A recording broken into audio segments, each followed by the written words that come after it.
Hey, it's Mark Pattison back again with another episode of Finding Your Summit. And the first thing I want to do is throw out some appreciation to everybody who has been downloading and listening and commenting and whatnot on my podcast. So, I started this journey a couple months ago.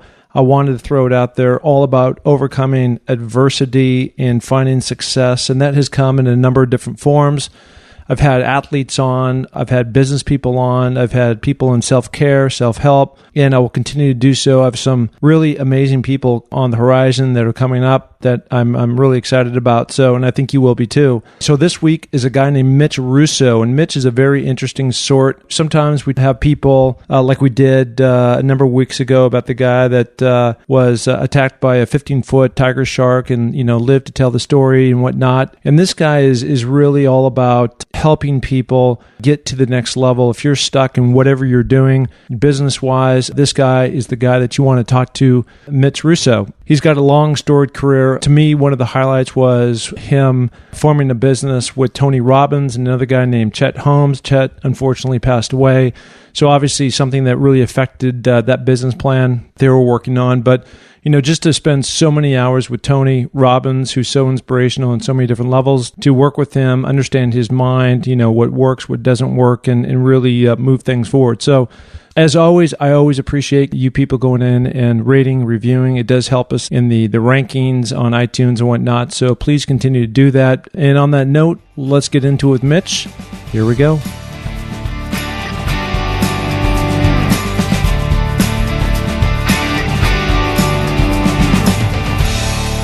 So excited this week. We actually shift our world HQ from Hermosa Beach up to Pacific Palisades here in California, Southern California, and we are crisscrossing the states all the way to Boston, Massachusetts. And we've got a guy that is going to be, I think, a super interesting podcast interview because he's done so much and interacted with some just amazing people.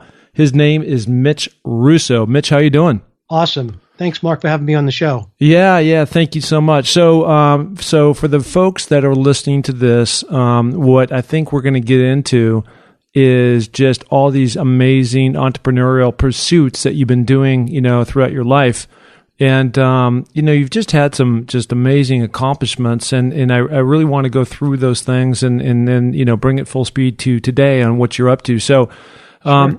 Like a lot of these things, for me, I've been very entrepreneurial over my life. And, way back when I was, 9, 10 years old, I was delivering a newspaper, up and down every day, every morning. I get up at 4 o'clock, 5 o'clock in the morning and do that for years. And that's kind of where I started the wheels turning on that work ethic. And it sounded like you started way back in the day in high school with a band that you, I assume was a rock band that you, really understood, get up there, put it in front of various folks and monetize off that. Yeah, actually, that was a lot of fun. It turns out that we were at one point probably the highest grossing high school rock band in the entire area. So that was a lot of fun. We were able to get out there and really enjoy playing music for people. And we appeared at Sweet 16s. We even played a political convention at one point, the Democratic Convention. Wow, that's amazing. So now we're back east, and I assume you went off to college, and so where is the platform where you really started to understand about making money and then helping people do that? And we'll get into these different programs you have getting on, but I just want to kind of go back to where where you set the stage of all this stuff happening. Yes, I did learn so much building that band, I have to tell you. The band for me was where I learned basically how to conduct business, how to do PR, how to get testimonials, really how to price. It was such a key element of my success without even realizing it. It wasn't until much later that I truly realized how the experience in my band basically gave me the tools I needed to be the CEO of my own company. And I ended up doing that later in life. I built a software company, and that software company was probably the hardest thing I ever did. I started it with one other person in my garage, and it grew to be over 100 people, and we sold it for 8 figures. So it was one of those things that you might say that we probably got lucky, but at the same time, we earned it. I mean, we worked super hard and we worked long, long hours. We went 7 months without a day off. I mean, we did what it took to make that successful, and we didn't borrow money. We didn't have any venture capital. We basically ran the business out of our checkbook. Never really, I mean, we had a line of credit that we occasionally use, but we never really tried to, have some vision of borrowing a lot of money and then blowing it all out and then paying it back later. So our goal was simply to build a business. So how do you make the leap, right? From you're talking about, in high school, you're in this band and it kind of gave you the framework to, start a software company, but I'm trying to get the connection piece on how that all happened. Yeah. Well, let's go back, if I could, for a moment to the band itself. I mean, I looked at the band experience and I derived later in life, many years later, what those key lessons were.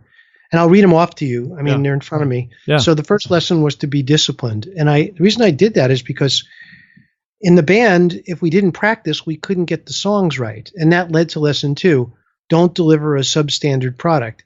So if you don't have a good song, that means that people who are paying to have you play at their party aren't going to enjoy it. So that's why you can't deliver a substandard product. Lesson 3 came down to focus. And for me, I'm going to quote a famous American philosopher. You probably know him. His name is Colonel Sanders. Does that name ring a bell? Oh, yeah. Yeah, way back in the day. Right. So Colonel Sanders said something every day in his commercials. He said, "We do chicken right." And for me, that was the siren call of focus. And so instead of him doing hot dogs and pizza, he did chicken. Well, we did classic rock, what it was called acid rock back then. Mm-hmm. And that's all we did. We were asked to play dance music and we just couldn't do it. Lesson 4 was honestly assess your true worth and begin with pricing experiments to find your ideal price. And here again, the name of my band was absolutely free. So we would have played for free, but instead we kept raising the price until we realized what the going rate was for having a live rock band at a party in 1972, 1971. That price was about $500 a night. And remember, that's a long time ago. The $500 was worth a lot more than it is today. Sure is. So lesson 5 was get a testimonial after every service or product delivered. And, this wasn't conscious. I just got into the habit of bringing a clipboard with me and getting the mom to write a quick note about how much they enjoyed the music. Lesson 6 was spread the word. Don't discount the value of simple acts like publicity. So what I used to do is after every gig, I would write up the night before and I would send it into the local newspaper and they would print it. And before long, I would send them notice of where we were playing next and they'd print that too. So publicity for us was wildly fantastic and successful. Lesson 7, my favorite lesson of all, was basically have fun. I mean, if you're not having fun building your business, you're not enjoying your life, it's not worth it. So those were the lessons I took into building a software company. And so when we started this company, we were passionate. We were super passionate about what the product we wanted to deliver and the way we wanted to deliver it. And when we started, we both put $5,000 into the bank, and we never invested any more money than that. So the $5,000 was our core investment. And for the most part, you might think, well, how do you build a company on $10,000 total? Well, on top of having only $10,000, we actually wasted $6,000 of that. So now we only had $4,000. And the reason we wasted it is because we were convinced to purchase ads in a PC magazine, which was really not even our marketplace. So let me ask you this. What did this, so the name of this company is called Timeslips, right? Right. Timeslips Corporation. Okay. So tell me what you guys did. So we built time and billing software for accountants and lawyers. Okay. Got it. So now you burn through $6,000 on advertising elsewhere when in going through this learning curve, and then you figure it out that that's not the way. Right. So out of these ads that we ran in PC Magazine, we got a bunch of what the ad salesman called worthless bingo leads. Those are the leads that when you open up the magazine and all the cards fall out, one of those cards is like a punch card with 100 little numbers on it. Yep. And it used to be, before there was the internet, people would circle the number of the ad that they wanted more information from and send that back to the magazine. The magazine would then distribute those cards to the advertisers that, theoretically would be leads. They're very low quality leads, but they were leads. Well, after spending that $6,000, we basically had no way to generate interest. So I started to call all 500 of those bingo leads. And that's when I figured out that my true market was going to be lawyers and accountants, and not just the general public. Then I took the balance of that $4,000 and I started buying small classified ads in legal and accounting publications.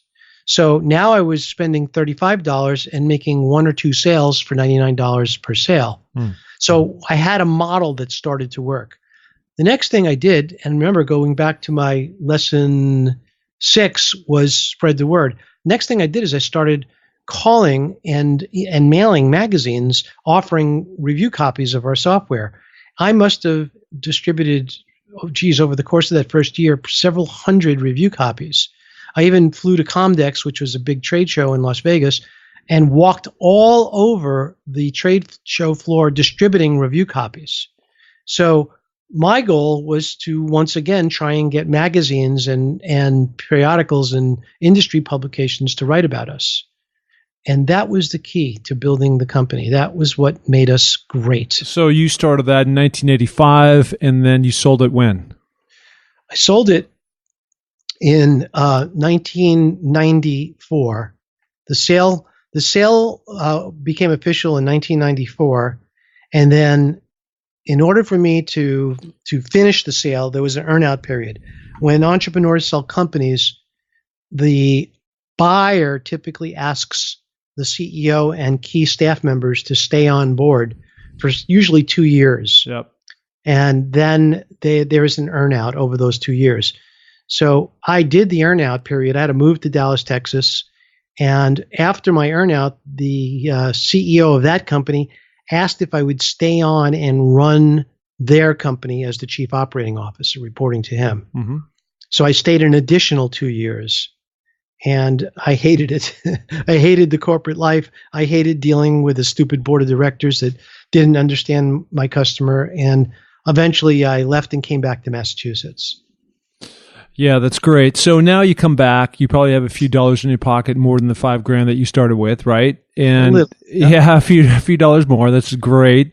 Yeah. And, you've got a world of experience in your belt. And I think I read you started to dabble a bit into the venture market, helping probably investing in companies, and you're going to provide yourself as a mentor to those different companies?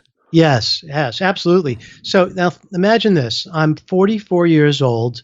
I just completed it was a very visible company. We were the leader in our area. Just completed the sale and earn-out of one of the most well-known software companies of its time.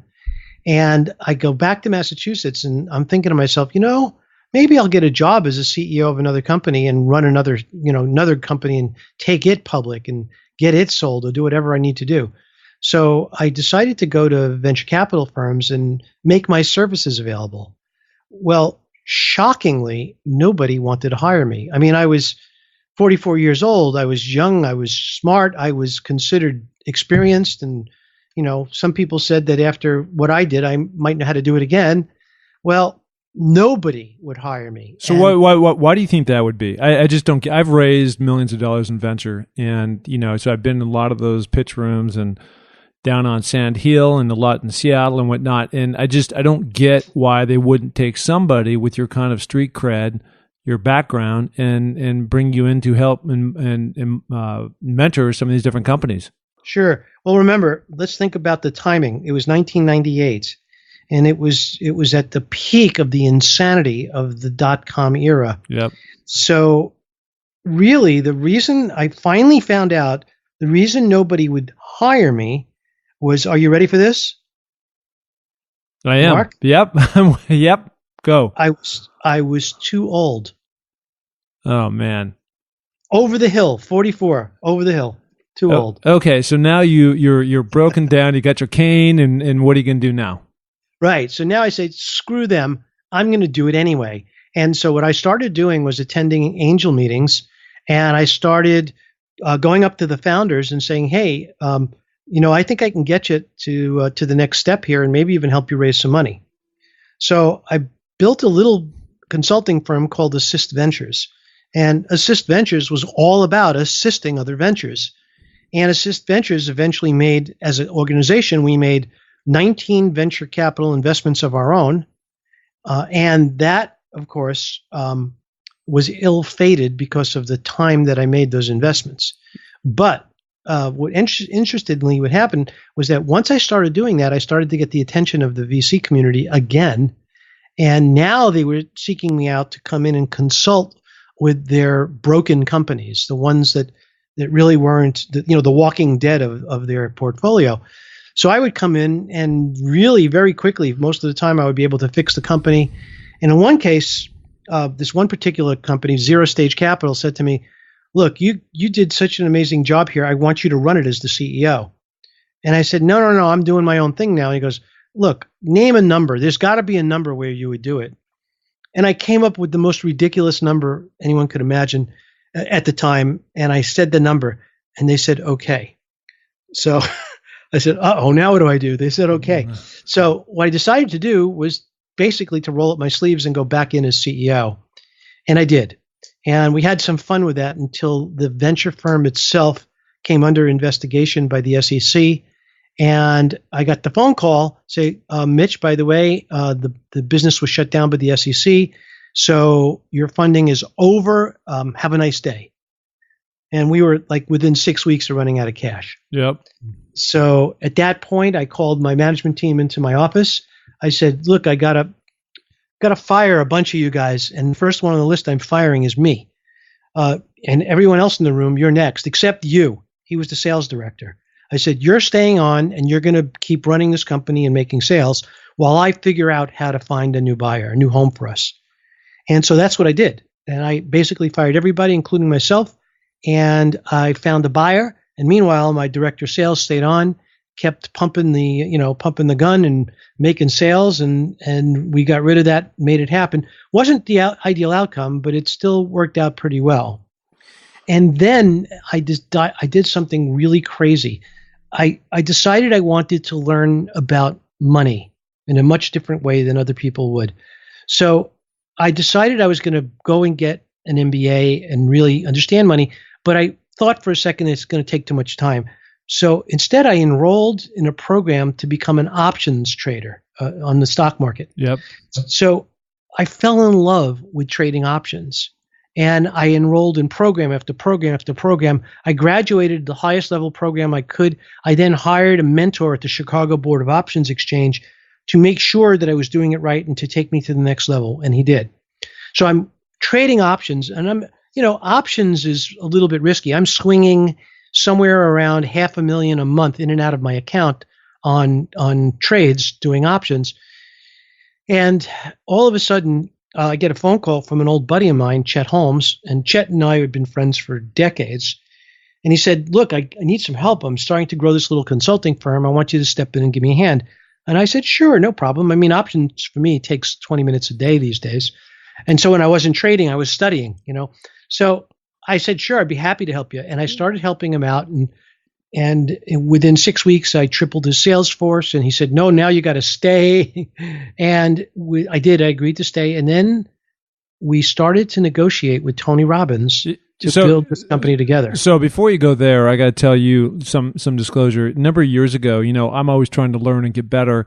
And so I had picked up Chet Holmes' book. And for those who don't know, Chet Holmes was just a world-class sales guy.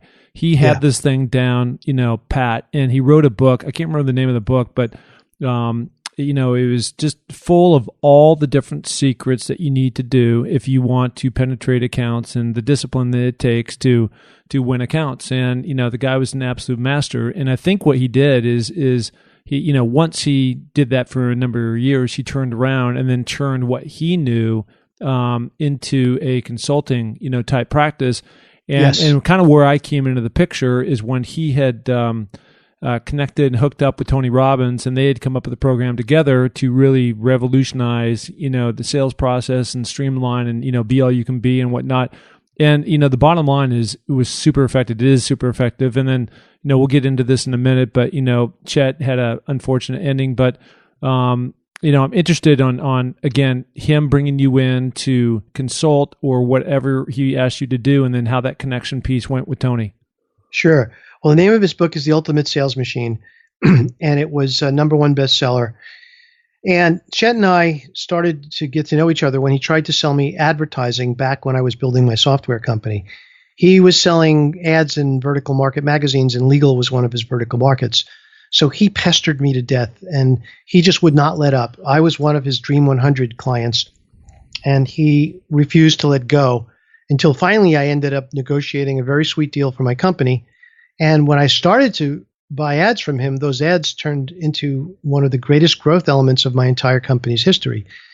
Well, we became friends after that, and we did more and more business together. And then we started to work together. And before you knew it, he was flying out to go to dinner with me. And we were just like as thick as thieves in terms of friendship. And we stayed that way all the years that we were together. So after I sold the company, I went and brought him back into the company I worked for, Sage, at the time after I sold my company. Later, when I was running that venture-backed startup I told you about, I hired him again with Jay Abraham to build a marketing campaign for the furniture industry, which we did and which was crazy successful. So Chet and I had many, many interactions all throughout the years, and we would talk at least once a week, about life and family and all the things guys talk about, I'm sure you know. So when I got that call from Chet, it was not out of the blue. It was one of our normal weekly calls, and it was him being frustrated with what was going on at his company, and I offered to help. And that's how I ended up with him in this company. That's awesome. Okay, so now Chet, I'm not sure if it's Chet or yourself, makes the connection piece with Tony to really scale. Yeah. How did that all come about? I said before that Chet was a pain in the butt chasing me down. Well, he calls that, what he calls that? He calls that pig-headed discipline. Yep.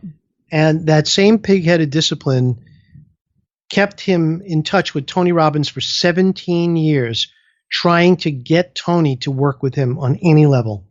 Well, finally, 17 years later, Tony calls Chet back and says, "Hey, I'm going to be in Canada or in Toronto, and why don't you come up and see me?" So Chet and Tony sat down, and they only met for a few minutes, but Tony knew at that point that he wanted to work with Chet, so he said, "Okay, Chet, let's get together next Wednesday or Thursday on the phone, and let's start talking." And at that time, Chet said, "Great, and I'm going to be bringing my new CEO in. His name is Mitch Russo." And so every Thursday night for 4, 5, 6 months, we'd be on the phone with Tony, and it wasn't every Thursday, but many Thursday nights, and we would try to figure out what the best business model is and how each of us would own the piece of the company as we built it. And that's when we finally came up with the idea for the Ultimate Business Mastery Summit, which 6 weeks later we filled an auditorium in Las Vegas with 500 people and recorded about 60 hours of content. That became the home study program you referred to earlier, called the UBMS, the Ultimate Business Mastery System, which we sold millions and millions of dollars of, and that's how we built the company, Business Breakthroughs International, to over 25 million in sales per year. Oh, that's incredible. That's incredible. So why don't you tell really quickly because you know the story better than I, unfortunately for Chet, I think he got cancer, right? And just didn't win that battle. Yeah. Pig-headed discipline came into play once again. Chet came down with leukemia, and the treatment for leukemia is very long and painful. And Chet said, something? I think there's a better way. I'm going to do it holistically. And he just pulled out the stops. He got every holistic doctor, every healer north of the Mississippi. I mean, he went nuts trying to get anybody who knew anything about how to cure leukemia to help him. And finally, it came after months and months of trying. The doctor said, "Look, you could continue to spend money and time while you're dying, or you could let me get you well." And so he convinced Chet to let him do the bone marrow transplant and then the anti-rejection drugs. And well, I mean, this is what leukemia is all about. And they did it. They went and they did a bone marrow transplant with his brother. They put him on the anti-rejection drugs. And the miracle was that he had gotten better. The leukemia was gone. But Chet, being impatient, didn't want to stay on the anti-rejection drugs as long as they wanted him to because, they make you feel pretty bad, and he wanted to enjoy life again. He just spent like a year being sick and being in the hospital. So, he just lightened up on the transplant, on the anti-rejection drugs, and unfortunately, his own body, his immune system, basically killed him. Yeah. And unfortunately, that's how Chet left this world. And I was standing there. I was with him the last day of his last breath in the hospital with him because, he was my dearest friend in the world. Yeah, that's just devastating. And, similar story a little bit with Steve Jobs, right?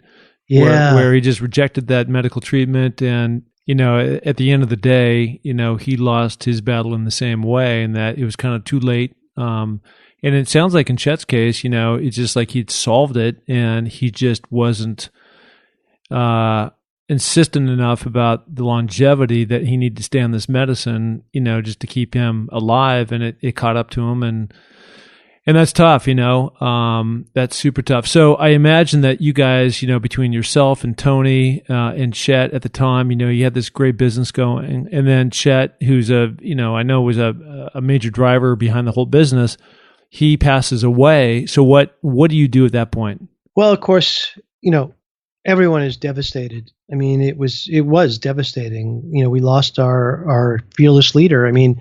Chet was the personality of the company. I was the guy behind the scenes. And for the most part, people were devastated.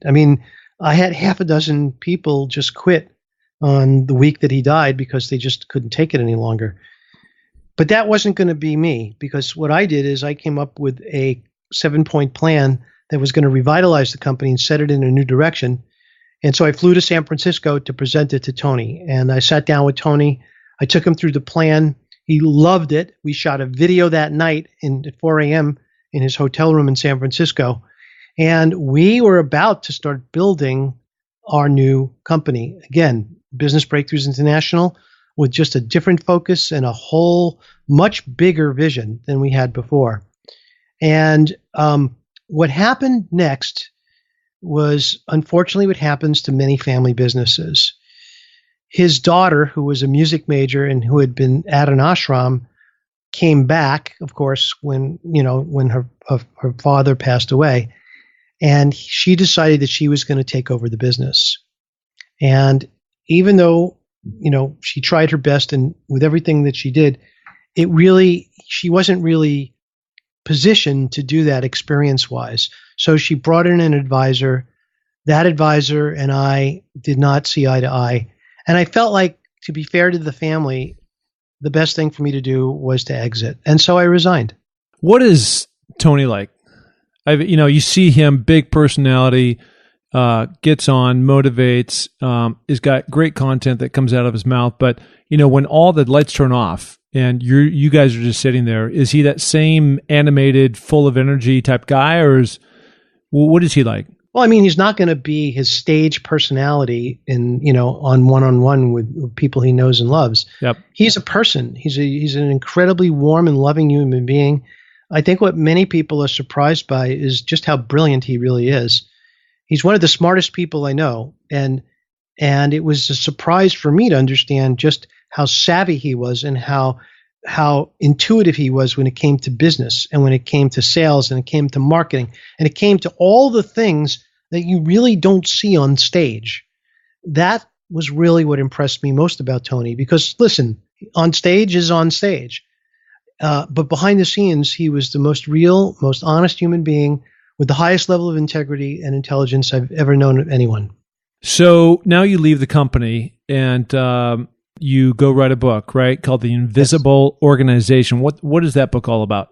Well, let me tell you quickly how the book came about. Yep. After I left the company, And you got to understand, I had never planned to leave this company. Chet and I had planned to buy matching Malibu beach houses and retire on the sand together. I mean, we had that dream. I mean, I don't think either one of us would ever have sat very still on that beach, but our dream was to sell the company, and we had actually found a buyer at one point who was going to buy the company for $150 million, which would have given Tony, myself, and Chet, many millions of dollars.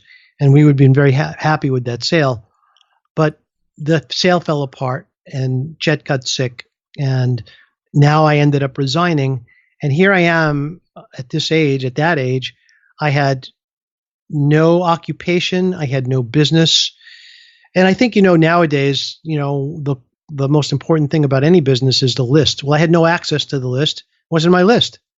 It was the family's list, because it was basically the business was in Chet's name. Yeah. I owned a share of it, but not the list. I mean, that was all part of it. So I started basically from scratch. And I thought, once again, maybe what I should do is run somebody else's big training coaching company, which I was happy to do. I would love to have found something like that. So I called my old buddy, Jay Abraham, and I said, Jay, what do I do? Is there something I should do? Do you have any advice for me? And he said, Mitch, the only thing I could tell you is you just cannot let what you know go to waste. He said, nobody I know can do what you do the way you did it, the way you just did it for Chet and Tony. So you got to find a way. You can't just die with that information inside of you. And I listened to him, and I hung up thinking, well, how do I do that? What do I do? And I wasn't sure what he meant by that. Was he saying I should go get another job? I mean, finally I decided that, I took a few months off and catch up with family and just chilled out. And then I decided that I would start writing and just see where that went. So I started writing. And I'm not really a writer in the sense of a professional writer. So I hired a book consultant.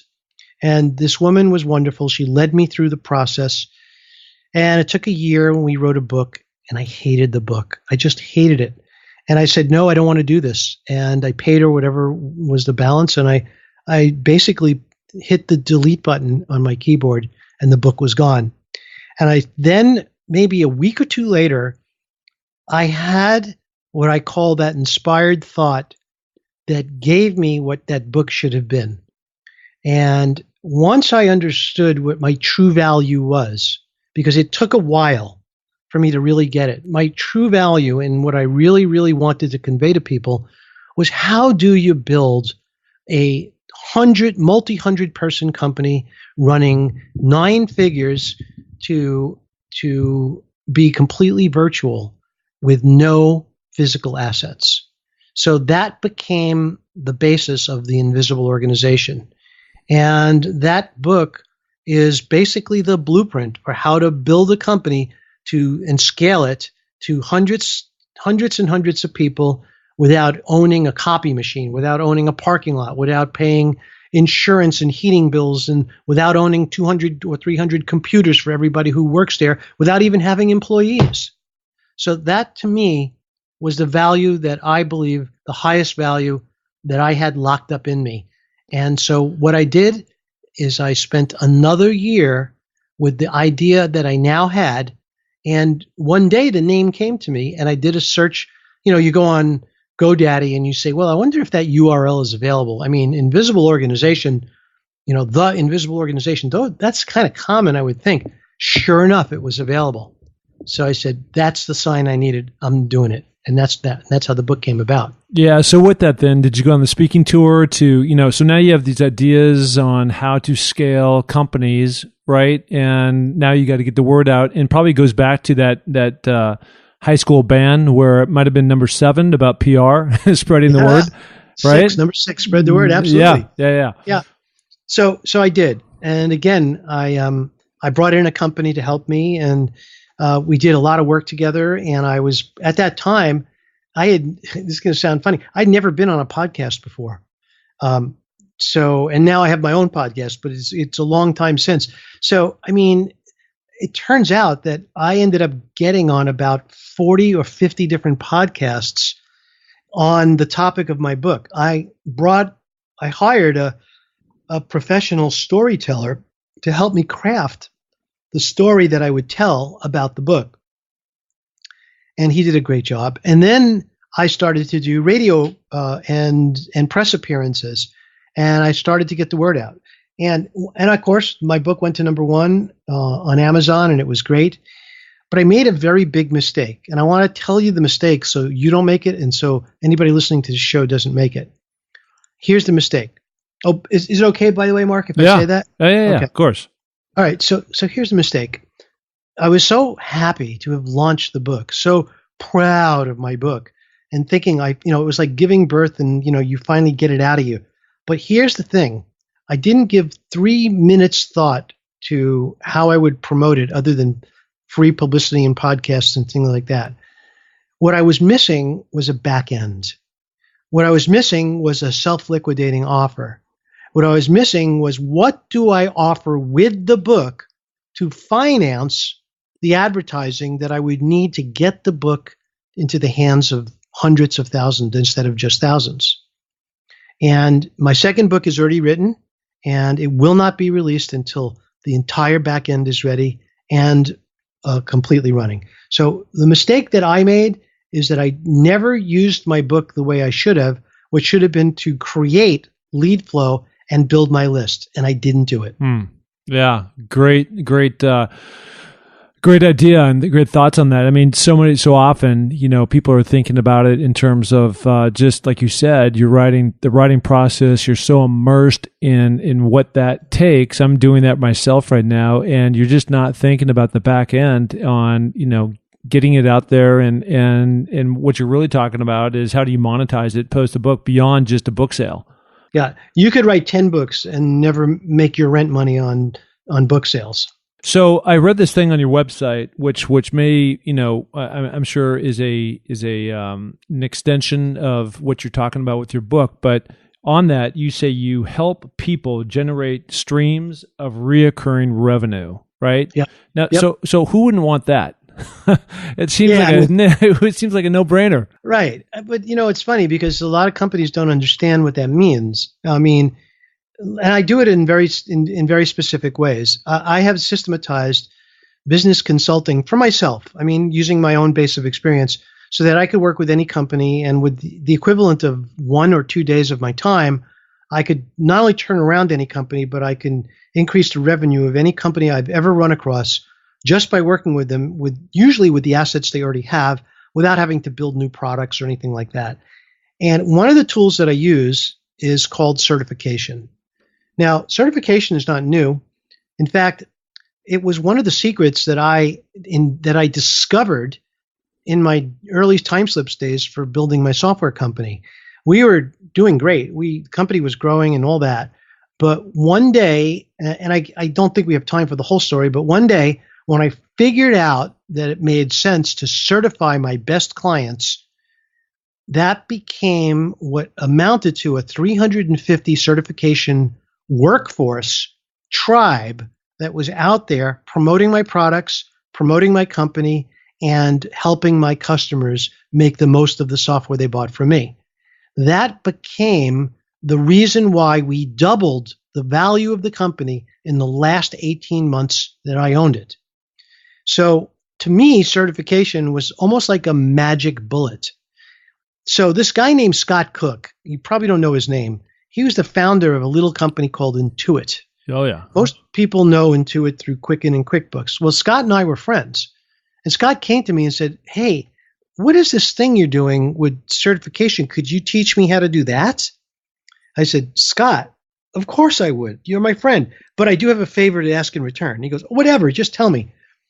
I said, "Well, QuickBooks is a closed environment, and it would sure be great if I could link my Timeslips software to QuickBooks and then drop a flyer into every box of QuickBooks that you put on the shelf so that people who bill by the hour can know about Timeslips." And he says, "Sure, we'll do that for you." So for me, it was a great exchange.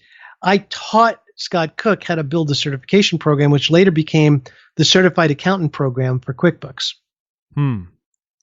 So this is the sort of process that time after time transforms companies. So I'll give you another example. Another company you probably have heard of called Infusionsoft. Yep. Now, what many people don't know is that Infusionsoft was when it started, it was having a lot of trouble getting off the ground. In fact, the software was so hard to use, it used to be nicknamed Confusionsoft. Not good. Not good. Not good. So one of the things that they decided to do was figure out how to put staff in the field to help a client once they bought the software to learn it and use it.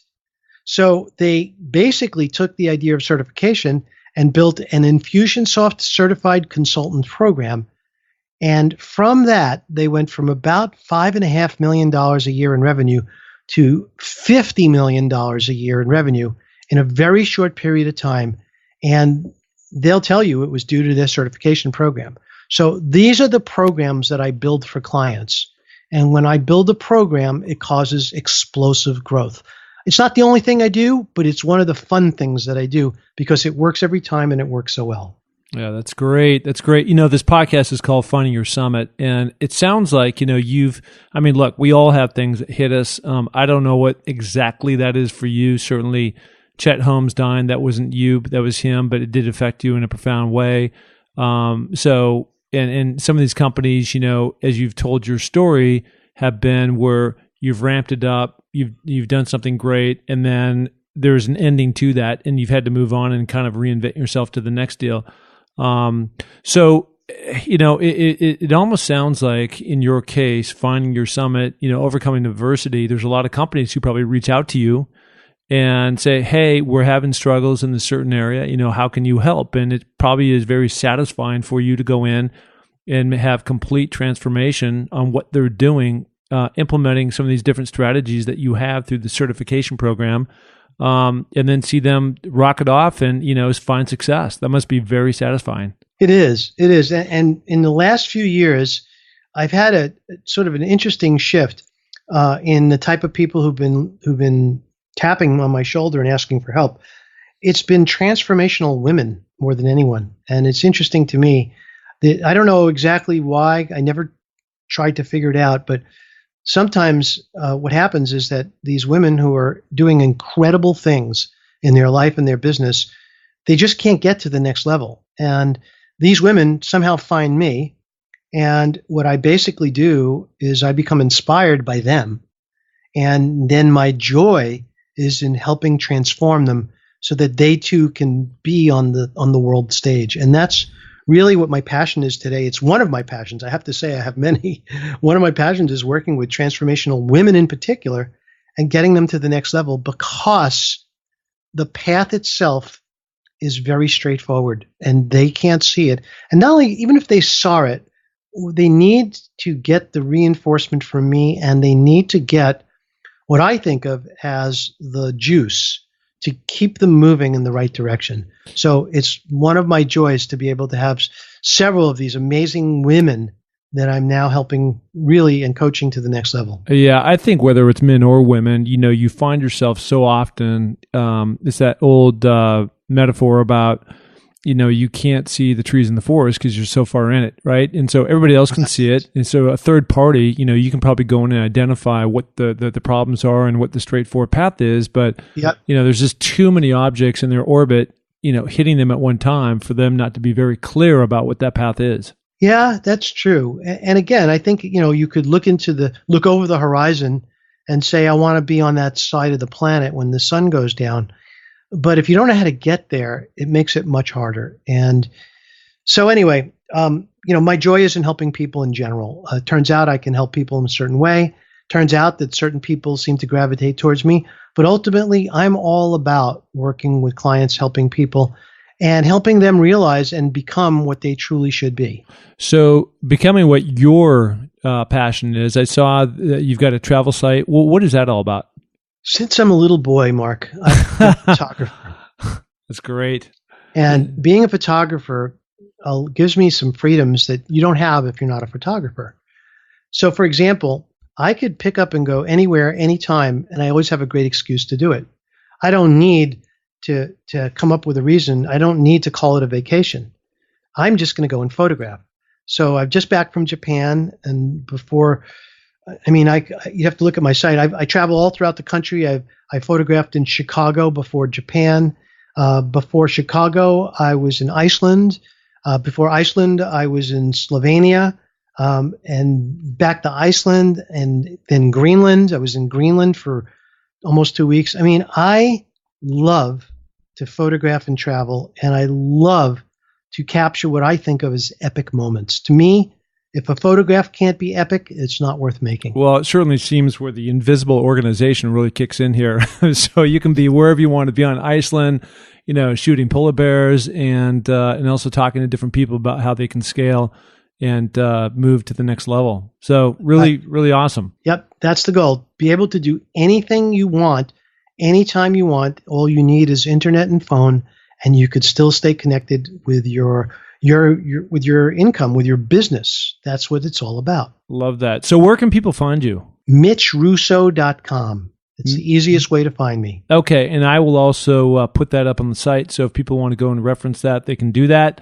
Listen, Mitch, totally appreciate it. It's been very educational for me, and it's just great to see people out there, doing awesome things and moving the ball down the field, helping people overcome, whatever adversity they're going through. And you've done that, and you've done that several times. So congrats to you. Thank you so much, Mark. It was my pleasure being with you today. Thank you so much for tuning in to the podcast this week.